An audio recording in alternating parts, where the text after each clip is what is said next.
ಆ ಜಾಗದಲ್ಲಿ ನಿಂತಿದ್ದೆ. ಅಲ್ಲಿ ಒಬ್ಬ ವ್ಯಕ್ತಿ ನಿಂತಿದ್ದ. ಅವನು ಯಾರು ಅಂತ ಅನ್ನೋಷ್ಟರಲ್ಲಿ ಅವನು ಮಾಯ ಆದ. ಅವನು ಯಾರು ಅಂತ ಹುಡುಕ್ತಾ ನಾನು ಒಂದು ಪ್ರಪಂಚಕ್ಕೆ ಹೋದೆ. ತುಂಬ ಅದ್ಭುತವಾದ ಪ್ರಪಂಚ ಥರ ಭಾಸ ಆಗ್ತಾ ಹೋಯ್ತು. ಆದರೆ ನೋಡ್ತಾ ಇದ್ದಂತೆ ನಾನು ಇನ್ಯಾವುದೋ ಲೋಕದಲ್ಲಿ ಬಂದಿಳಿದೆ.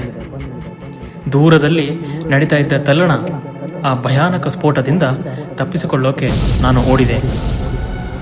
ಇಷ್ಟು ಹೊತ್ತು ಚೆನ್ನಾಗಿದ್ದ ಪ್ರಪಂಚದಲ್ಲಿ ಅಲೆಯೊಂದು ಬಂದು ನುಂಗಿ ಒಂದು ಕತ್ತಲ ಜಾಗಕ್ಕೆ ಬಂದು ನಿಲ್ಲಿಸಿ.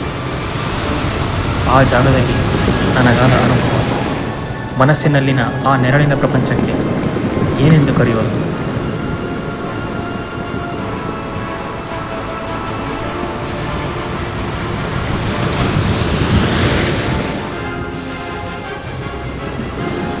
ಈ ಮನಸ್ಸು ಅನ್ನೋ ಪ್ರಪಂಚದಲ್ಲಿ ಕೆಲವು ವಿಚಿತ್ರ ಪ್ರಪಂಚಗಳು ಇರುವುದು ಸತ್ಯ.